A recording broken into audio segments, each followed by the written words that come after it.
Good morning to everyone, welcome back to my channel Anisha Banerjee. I hope আপনারা সবাই খুব ভালো আছেন আর আমিও খুব ভালো আছি। এখন বাজে সকাল ৯টা মতো।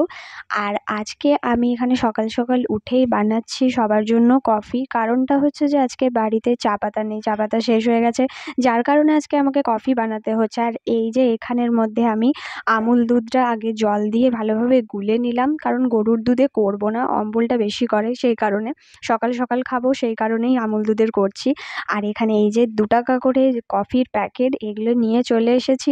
তো এই প্যাকেটগুলোতে বেশ মোটামুটি ভালোই লাগে, মানে ১ প্যাকেট করে দিলেও হয়ে যায়, কিন্তু ওটা একটু পাতলা হয়। একটু গাঢ় যদি কফিটা করি তো তার জন্য ১.৫ প্যাকেট থেকে ২ প্যাকেট দিলেই কফি হয়ে যাবে মোটামুটি। তো আমি সেটাই করছি। আমি আগে ১ প্যাকেট করে দিয়ে নিলাম, তারপরে আরেকটা প্যাকেট থেকে হাফ হাফ করে ২টো কাপের মধ্যে নিয়ে নিলাম।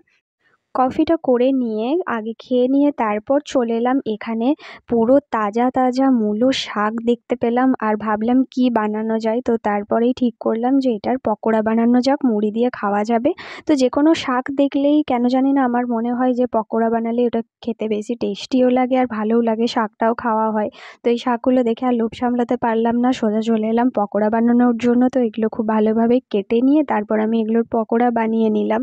তো এটার মধ্যে সেরকম কিছু যা যা দিতে হয় সেটা তো আপনারা জানেনই, সেরকম কিছু দিইনি। বেসন দিয়েছি, সোডা দিয়েছি, আর সামান্য একটু লঙ্কার গুঁড়ো দিয়েছি, আর স্বাদ মতো নুন, ব্যাস। তারপরে আমার পকোড়া রেডি। পকোড়াগুলো করে নিলাম একে একে ছোট ছোট করে। আর হ্যাঁ, এটা আমি বেসনটা আলাদা করে ফাটাইনি, এটার মধ্যেই বেসনটা দিয়ে একেবারে মেখে চেখে বসিয়ে নিলাম যাতে এটা চটজলদি হয়ে যায়। এখন স্নান টান করে এলাম একটুখানি বাইরে বাইরে মানে আমাদের কোয়ার্টারের পিছনের দিকে। আপনারা আগের ব্লগে নিশ্চয়ই দেখেছেন, অনেক দিন হলো আসা হয়নি। সেই আগের বার শীতকালে বাইরের দিকে এরকম আড্ডা মারতাম, আর আবার সেই শীতকালেই মানে শীতকালটা পড়লেই অ্যাকচুয়ালি এদিকে আসা হয়। তাছাড়া মেনলি মানে একেবারেই আসা হয় না এই পিছনের দিকে, মানে এতটাই নোংরা থাকে থাকে এদিকটা খুব একটা আসা হয় না। তো এই শীতকালটাতে বেশ ভালোই লাগে, এদিকে রোদ রোদ থাকে। কিন্তু হ্যাঁ, আজকে আপনারা বলতে পারেন কি রোদ নেই তবুও আমি এসছি। কারণটা হচ্ছে যে মানে এমনই ওয়েদার, এই ওয়েদারটা মানে সত্যি ভালো লাগছে না, বাড়ির ভেতরে তো একদমই ভালো লাগছে না। তো সেই কারণেই আরও বাইরের দিকটায় এলাম, স্নান করলাম, চুলটা শুকাতে হবে, সেই কারণেই আরও বাইরেটা এলাম যে চলুন আপনাদেরকেও একটু দেখাই আমাদের এদিকটা কীরকম। আর আমিও একটুখানি দাঁড়িয়ে থাকি বা ঘুরি, যাই হোক মনটা ভাল লাগবে।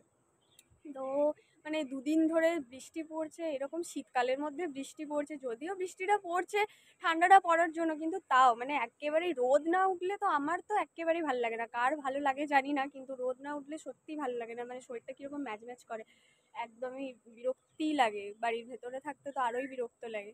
তো সেই কারণেই আরও এলাম এখানে একটুখানি দাঁড়াতে। তো আর হ্যাঁ, আপনাদেরকে একটা জিনিস শেয়ার করি, আপনাদেরকে একটা জিনিস দেখাই। দেখুন আমাদের এইদিকে আছে মানে অনেক রকমের গাছ আছে, অনেক বড় এরিয়া, তো এই সাইডটা অনেক বড় এরিয়া, ওই সাইডটা পুরোটা মানে অনেকের মানে এখানে চাষ টাসও করে আর কি, মানে বিভিন্ন ধরনের ফসলের চাষ, চাষ। আগে তো ধান চাষও হতো এই জায়গাটাতে, কিন্তু ওটা এখন বন্ধ হয়ে গেছে, দেখতে পাচ্ছি যা। আর ওই সাইডে পুরো একদম খেজুর গাছ আছে, তারপরে মানে আরও বিভিন্ন ধরনের কলা গাছ আছে, আলু টালু বা বিভিন্ন রকমের শাকসবজি সমস্ত কিছু ওখানে কিন্তু চাষ হয় ওই সাইডটা। মানে ওই সাইডে একদম লাস্টের দিকটা পুরোটা আপনাদেরকে যে আগের ভিডিওতে আমি দেখিয়েছি তারকপুর, তো তারকপুর যোগী মাঠের যে রাস্তাটা ওটা ওই সাইড থেকে বেরোচ্ছে, মানে ওই দিক থেকে একদম অনেকটা দূরে। আর ওই সাইডে তো আপনারা মোটামুটি জানেনই যে একটা ট্রেন লাইন আছে, ওদিকে ট্রেন যাওয়া আসা করে। একটা জোরও আছে ছোট নদীর মতো ওইদিকে, আগে আমরা পিকনিক করেছি।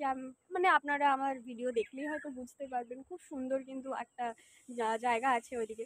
কোনোদিন যদি হয়তো যাই তো নিশ্চয়ই আমি দেখানোর চেষ্টা করব। আর হয়তো যাওয়াটা পসিবল না, কিন্তু যদি যাই শীতকালের মধ্যেই তো দেখানোর চেষ্টা করব।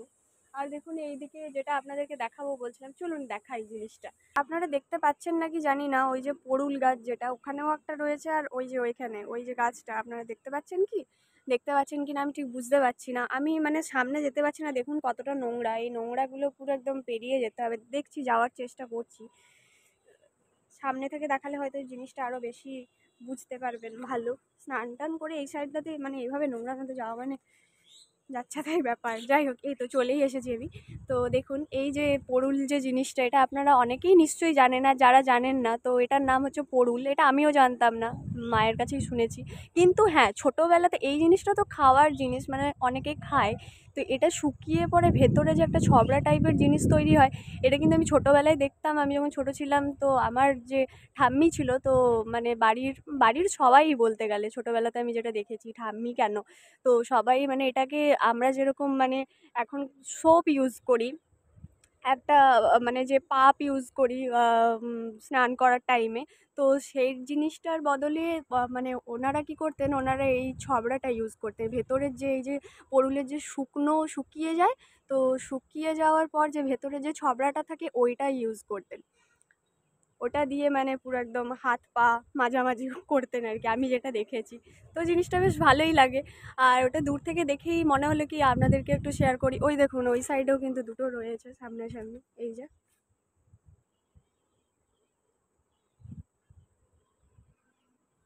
অন্যবারে শীতকালের টাইমে এই সাইডটা যদিও মানে পরিষ্কার পরিচ্ছন্ন থাকে, এই এখানটা যা হয়ে আছে এই জায়গাগুলো সত্যিই মানে অনেকটা পরিষ্কার থাকে, ঘাস টাসগুলো গাছগুলো সব শুকিয়ে যায়। কিন্তু এই বছর তো দেখতে পাচ্ছি যে কোনো কিছু শুকায়ও নি, আর সব কিছু মানে বেশ সতেজ টাইপেরই রয়েছে। মানে ওই সাইডটা ওই মাঠটাতে পুরো যাওয়া যায়, বসা যায়।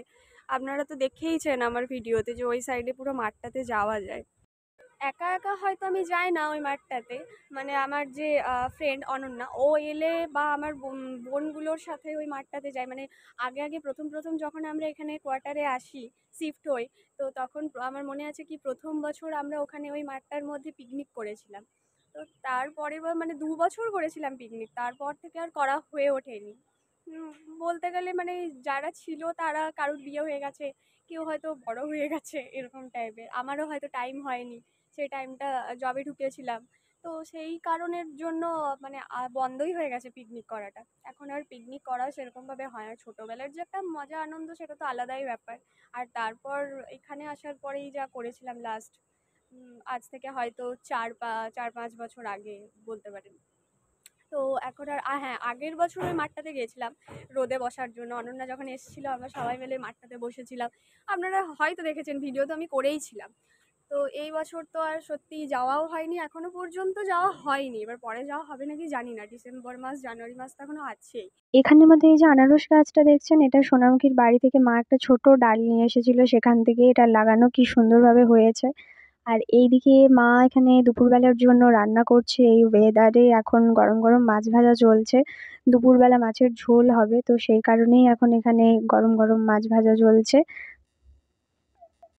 গবলুদেরকে এখানে ঈশা অন্য ড্রেস পরাচ্ছে, কারণটা হচ্ছে যে আজকে যা ওয়েদার, ওই জন্য ওদেরকেও আজকে আর স্নান করানো হয়নি।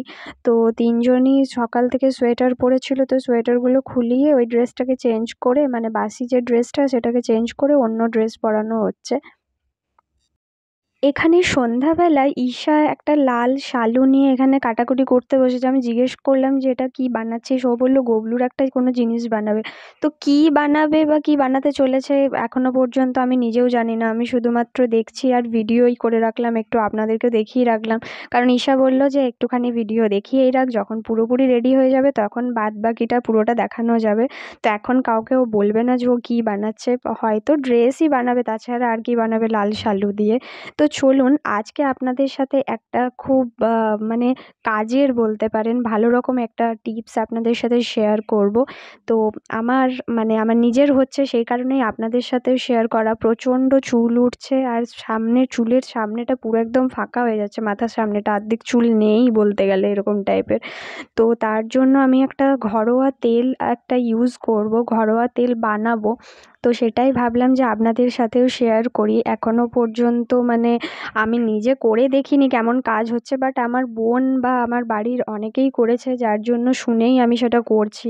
এখানের মধ্যে আমি নারকেল তেল নিয়ে নিলাম বেশ কিছুটা, তার সাথে পেঁয়াজ বাটা, রসুন বাটা আর মেথি দিলাম।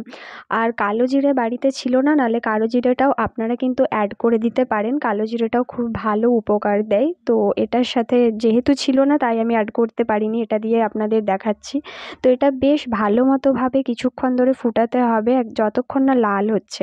তো এই যে এরকমভাবে পেঁয়াজগুলো লাল মতো হয়ে এলে পুরোটা যখন ফুটে যাবে তখন এরকম একটা ছাঁকনির সাহায্যে এটাকে ছেঁকে নিতে হবে। আর তেলটা যখন ঠান্ডা হয়ে যাবে, ঠান্ডা হয়ে যাবার পর তারপরেই কিন্তু মাথাতে আপনারা ব্যবহার করবেন, তার আগে গরম তেলটা একদমই ইউজ করবেন না। তো এইভাবেই আমি তেলটাকে বানিয়ে নিলাম, দেখি কতটা কি কাজ হয়। কাজ হওয়ার পরই রেজাল্টটা আপনাদেরকে আমি জানাবো। আপনাদেরকে জাস্ট শেয়ার করে রাখলাম যে তেলটা আপনারা কিভাবে বানাবেন। আমি কিন্তু অনেকের কাছ থেকে এই রেজাল্টটা পেয়েছি যে এটা নাকি খুব ভালোভাবে কাজ হয়, তো তাই আমি শেয়ার করলাম। তাহলে আজকের মতো ভিডিওটা এখানেই এন্ড করছি। যদি ভিডিওটা ভালো লেগে থাকে তো please like, share and subscribe my channel. Tata, love you all my friends. ফিরে আসছি আবার একটা নতুন ইন্টারেস্টিং ব্লগ নিয়ে।